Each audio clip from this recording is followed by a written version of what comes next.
Hola, buenas noches amigos y amigas del margen izquierdo de la ría.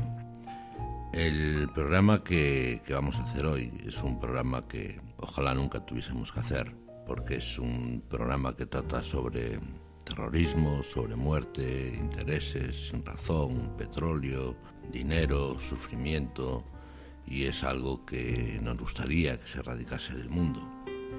Lo que pasa que es algo tremendamente complicado, como intentaremos explicar, porque siempre alguien le tiene que poner el cascabel al gato, y desde el margen izquierdo de la ría le queremos poner el cascabel al gato. Evidentemente no vamos a justificar nada, porque es injustificable que unos asesinos cojan una furgoneta y seguen la vida de personas inocentes, transeúntes de una calle, o en Niza, o en el propio París, que se inmolen en un concierto, o en Londres, en cualquier lado. Entendemos que la violencia religiosa o la violencia económica no es justificable en ningún parámetro de la vida. Desde luego que nosotros, desde el margen izquierdo de la ría, creemos que dentro de la tragedia que hubo en Barcelona y en otros atentados, nos gustaría, hacer un recuerdo para todas aquellas víctimas de la sinrazón, del terrorismo, del ISIS, de la yihad. Tenemos que recordar que no solo fue Barcelona, también fue en Cambrils, pero también antes fue en Niza, también antes fue en Madrid, fue en Bruselas, en Estambul, en Bangladesh, en Irak, en Pakistán, en Manchester, en todos esos lugares. Y desde luego aquí, desde el margen izquierdo de la ría, queremos hacer un homenaje a todos esos hombres y mujeres, aparte de sus víctimas, aquellos que cuando los demás huimos, ellos corren y van hacia donde se está produciendo el terror, hacia donde se está produciendo los hechos lamentables. Esa gente son sus policías, esos sanitarios que, pese a saber que podía haber bombas, que había tiros, ellos iban a socorrer a los heridos, y sus policías iban a repeler ese ataque, a evacuar a las personas.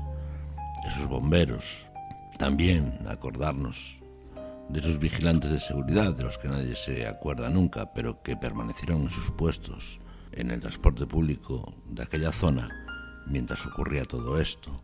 Y luego agradecer enormemente toda esa solidaridad que mostraron taxistas, hosteleros, personas anónimas, ¿no? ¿Qué se puede decir más, qué se puede explicar más de los atentados de Barcelona o de cualquiera de los sitios que hemos dicho, ¿no?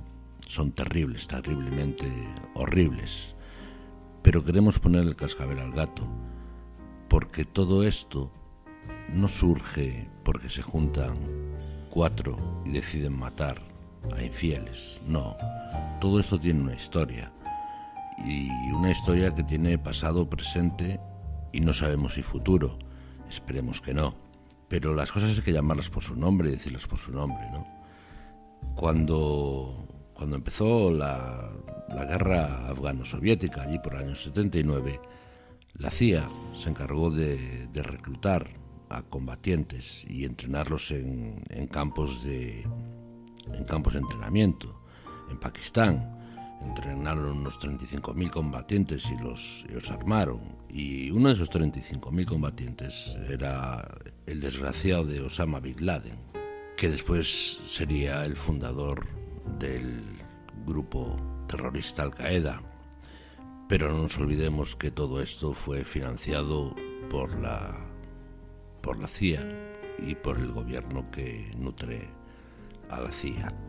Y luego, hablando en un pasado más reciente, en el año 2003-2004, cuando se hace la invasión de Irak por los países aliados, acordémonos de aquella fotografía de las Azores en que el expresidente de España estaba allí, aparte de otros que tienen intereses.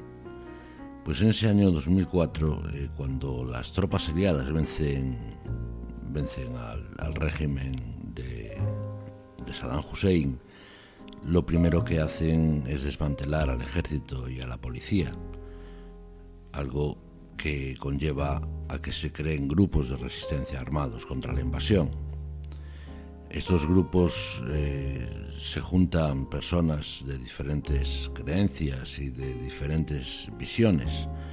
Por ejemplo, antes de que hubiese esta invasión, los chiíes y los suníes en Irak convivían en paz. De hecho, pues la gran mayoría de los matrimonios que se producían eran mixtos de las dos tendencias religiosas, por decirlo de alguna manera, porque el Islam, como el cristianismo, tiene diferentes tendencias. Yo lo llamo tendencias por no llamarlo de otra manera. Quizás se diga de otra manera. Y de hecho eso hizo que muchos oficiales del ejército iraquí, que antes habían combatido a extremistas religiosos, al final se viesen luchando codo a codo con esos mismos que ellos combatían, porque preferían no rendirse o no ser prisioneros y luchar por lo que entendían que era la libertad de su pueblo, luchar contra los invasores, etcétera, etcétera, ¿no? Pero aparte de eso, este conflicto generó 5 millones de refugiados, de los cuales 2 millones de iraquíes se fueron a Siria. En Faluya, que fue una ciudad donde se libraron fuertes combates, donde la aviación aliada bombardeó población civil, hospitales, todo lo que nos podemos imaginar en una guerra. Allí pues se practicaban detenciones como en todos los países, todo el país en Irak. Y ahí fue donde detuvieron al que hoy es el líder de los asesinos del Estado Islámico, Abu al-Baghdadi. Perdonad por mi mal árabe, pero no lo domino. Este asesino fue encarcelado en Camp Bluka, que es donde salieron casi todos los líderes, llamémosle de alguna manera, de lo que es hoy ISIS o Daesh.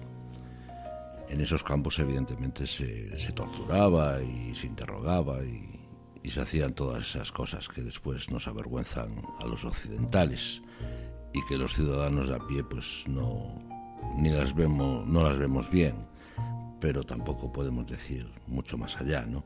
Y esto pues generó que se radicalizaran todas estas personas que estaban ahí. De hecho, la propia Al-Qaeda en el año 2013 dice que no reconoce al ISIS porque son muy extremistas. O sea, imaginaros, Al-Qaeda, que fue la que hizo los atentados de Madrid, donde hubo 192 fallecidos y más de 1.500 heridos, donde atentó contra las Torres Gemelas, que hubo 3.500 muertos. Dice que el Estado Islámico, además se llama Estado Islámico de Irak y Levante se refiere a Siria, no a nuestro Levante, afortunadamente, aunque ellos quieren también nuestro Levante, porque dicen que el califato al que hacen mención, pues Al-Ándalus es una parte de ese califato, y Al-Ándalus es España, en donde dicen que ellos son sus dueños legítimos. Pues bueno, pues vale, si ellos lo dicen, seguro que no es así, porque estos son unos sin razón. Pero volviendo a lo que estábamos, ¿no? Los propios Al-Qaeda dicen que no quieren saber nada de esta gente. Imaginaros cómo serán. No hace falta imaginárselo, ya lo vemos, por desgracia ya lo vemos. Y en todo este escenario empieza la guerra de Siria, donde un nutrido grupo de combatientes del ISIS, de asesinos, se van a combatir a Siria. A Siria, que el ingenuo gobierno, por decirlo de alguna manera, porque todos sabemos que no es ingenuo, el gobierno de Estados Unidos financia, forma y da armas a los rebeldes. Una buena mayoría de esos rebeldes son mercenarios.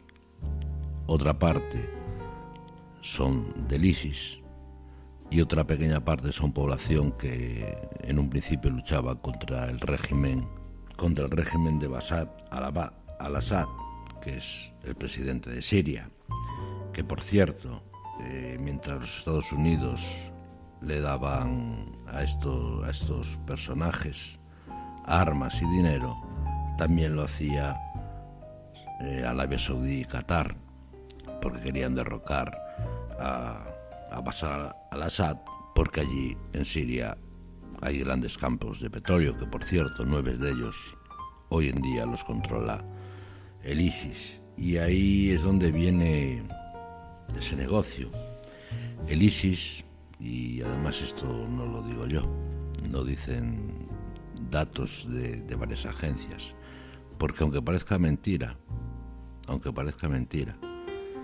propios dirigentes del mundo occidental como Hillary Clinton o como Robin Cook, el exsecretario de Relaciones Exteriores inglesa, reconocen claramente que la CIA ha sido la que ha financiado a estos grupos terroristas como Al-Qaeda y el propio ISIS. O sea, si lo dicen ellos, lo que pasa es que eso no sale en la televisión, sale por ejemplo en el Financial Times y en sitios así, ¿no? De hecho, los datos económicos del Financial Times son eso, que el ISIS gana $1,5 millones diario, lo cual os podéis imaginar la cantidad de armas y de voluntades que pueden comprar, porque al fin y al cabo siempre habrá un imbécil, un asesino que mate por creencias, pero habrá otro imbécil y asesino que mate o se ponga al servicio de quien más le paga. Eso se llaman mercenarios y hay no pocos. Turquía es la clave de todo este negocio.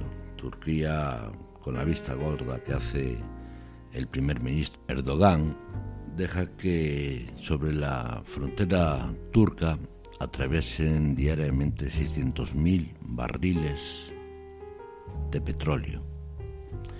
¿Qué pasa luego con ese petróleo? Que ese petróleo se lleva a una gran refinería, un complejo que se llama Bayhi, que es al norte de Bagdad, y allí es donde asisten, llamémosle clientes independientes, para comprar ese petróleo.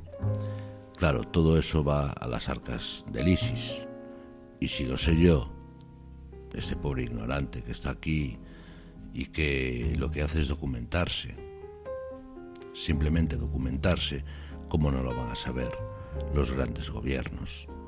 ¿Cómo no lo va a saber el poder mundial? Claro que lo saben, pero realmente lo quieren cortar. Esa es la pregunta que nos tenemos que hacer, porque hay algo también muy significativo en todo esto. De esos compradores independientes de petróleo, hay una empresa que se llama Halliburton y que es de la familia Bush y opera en Bagdad comprando ese petróleo.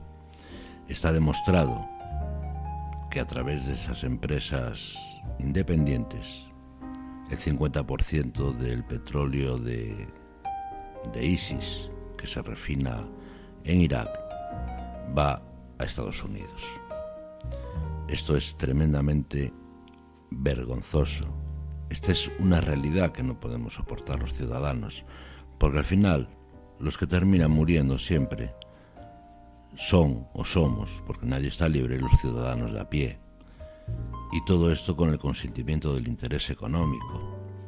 Y todo esto por montar una guerra que decían al amparo de que había armas de destrucción masiva cuando sabían que era mentira, para controlar esa zona, para controlar el petróleo. No hay más. Esto realmente pasa porque todos estos lo están consintiendo.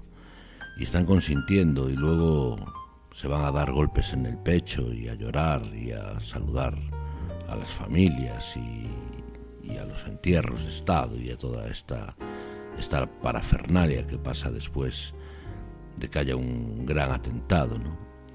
Y eso a la población civil, a la gente de abajo, porque aquí no hay una lucha entre nosotros, hay una lucha entre los de arriba y abajo, y nosotros, por muy xenófobo que tú puedas ser, o por muy antiislamista, o no, No somos los que pinchamos el bacalao ni cortamos nada aquí.